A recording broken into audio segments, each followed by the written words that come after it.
বাবা তুমি তো মরে যাবে, তাই আমি আর তোমার বৌমা তোমার নামে গোয়ায় পিণ্ড দিতে যাচ্ছি। 1 বছর পরে ফিরবো। কিন্তু রিতা, বাড়িতে আমার বুড়ো বাবাকে দেখবে কে? আমার মাকে ফোন করেছি, মা আসছে। একটা বুড়োর সাথে তোমার মা এক ঘরে একা থাকবে, পাড়ায় কিন্তু কথা উঠবে। বুড়োর কিছু আছে? বুড়ো তো সব পাতাল মুখ হয়ে গেছে। আরে ওই তো তোমার মা এসে গেছে।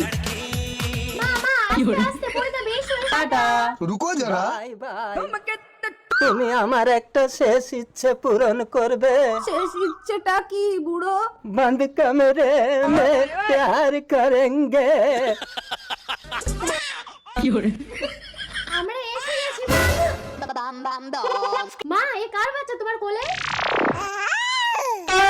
বাচ্চা তো ওদিকেও আমার বাপের মতো দেখতে। তা বাপের ছেলে বাপের মতো হবে না বাবা? আরে আমার বাবা কোথায়? তোমার এই ভাইয়ের জন্ম দিতে বুড়ো নিজের জীবনটাই দিয়ে দিল। তুই শালা ভাইয়ের জন্ম দিতে গিয়ে আমার বাবাটা মরে গেল।